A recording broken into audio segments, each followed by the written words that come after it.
Arsenal 2, Fulham 1. Top of the table, 4 wins out of 4, Janusz, Michallik. But a different type of win today for the Gunners, wasn't it?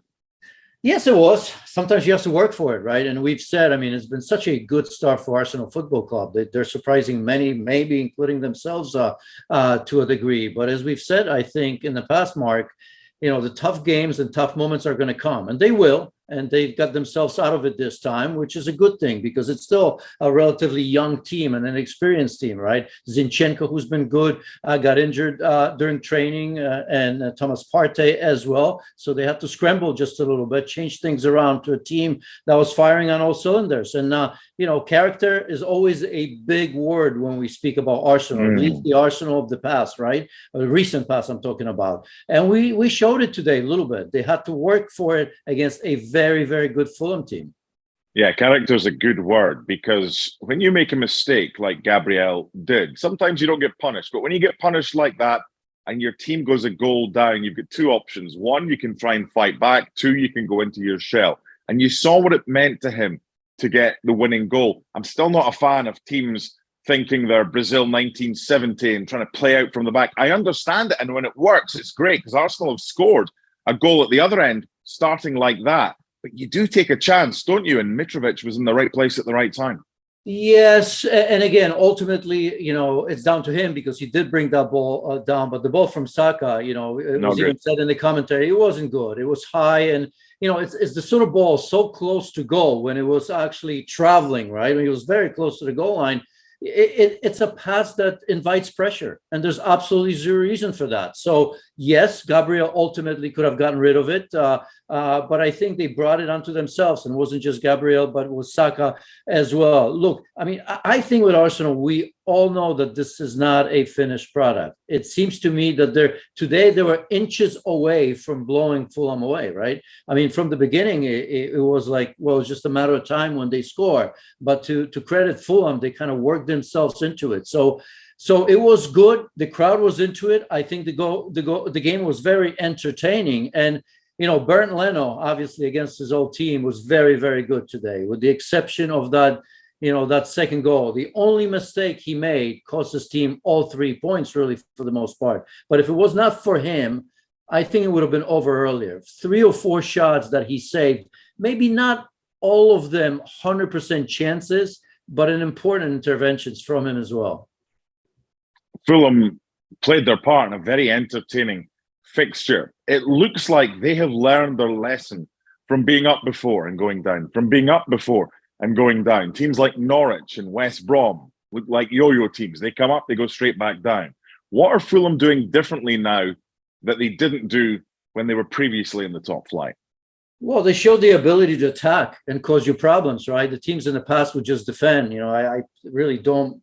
I hate to bring Scott Parker to it because, I mean, obviously we've seen it with Fulham today against Liverpool was the same, but I think for the most part it was just defend at all costs. And I think with Marco Silva, we all know from his previous time in the Premier League that he tries to play football. And today, I think he would have had an excuse if they just defended, because in the first 15, 20 minutes, maybe even longer, it really looked a one-way traffic. But, this is a different Mitrovic that he has, not just the goal. But, I mean, the man worked his socks off. He was everywhere, working so hard without the ball. You can say that about the back four. That looks very, very good, right? So I just think the work ethic, but it seemed to me that they knew that when their time comes, they're going to cause Arsenal problems, and they surely did. Okay, let's talk Arsenal. 4 wins out of 4. Our ESPN FC colleague, Stevie Nichols, still not having them, doesn't think they're going to finish in the top 4, says they haven't beaten anybody yet so far. Taking his point, taking Arsenal fans' point, yeah, you can only beat what's in front of you. Whose side of the fence are you on here? Because we've seen from Arsenal, they've played well, and they've got points. They've not been at their best, and they've still got the win. So where do you sit for this one? Are they the real deal? Well, the real deal, I think, if you're talking about maybe the fight for the top 4, I don't see why not. They almost made it last year. Let's not forget, last season, I think they started with 3 losses. and after 3 games, we're, last place in the table, right? It took him a while. They got going. You can see that progression that Mikel Arteta has always been talking about, and it's well, I mean, you're supposed to win the games you can, right? I mean, it's not like Arsenal's been known for winning those all the time as well. So I think, what can you say? Another home game against Aston Villa. They win this, they go to Manchester United. And you know what? I'll tell you, even if they lose away at Old Trafford, I mean, it's maybe not the worst of things if you do win the first 5. So look, as I said, not a finished product. Mikel Arteta said it himself before the game that he'll never say that, they're, either top 4 or maybe they can fight, for the Premier League title. But I think they're on the way. I think it's simplistic, quite honestly, to say that they, you just can't beat the big teams. That may be the case, but I mean, what else can you ask for right now, right? Yeah. You have 4 games, you're top of the table, you've won them all, and you look at this Arsenal team, and you look at players like Martin Odegaard. I mean, how good has he been? Unbelievable, right? I mean, nothing transparent. Well, nothing, if I look at him as a player, he doesn't give anything away, doesn't telegraph anything, right? Executes extremely well. He can see a pass and from nothing. So, I mean, he's been doing great. Gabriel Jesus has been good even without scoring. Martinelli, different player.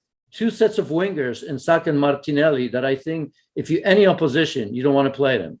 2 wingers that attack you nonstop, over and over again. So I think it's good so far. And let's give it a little bit more time before we rule out Arsenal from finishing in the top 4.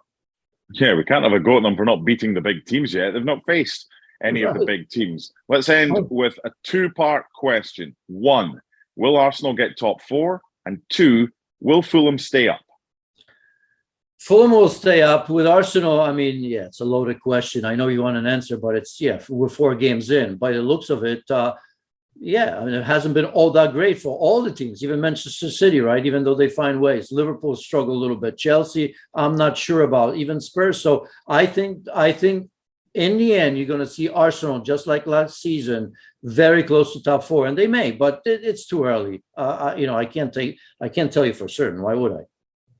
Well, I'll get Stevie Nicol on the call and you two can discuss it. Good win for Arsenal, coming from behind against tough opponents, and they're still 100% and at the top of the Premier League table. Thanks so much for watching ESPN on YouTube. And for more sports highlights and analysis, be sure to download the ESPN app. And for premium content and live streaming, subscribe to ESPN Plus.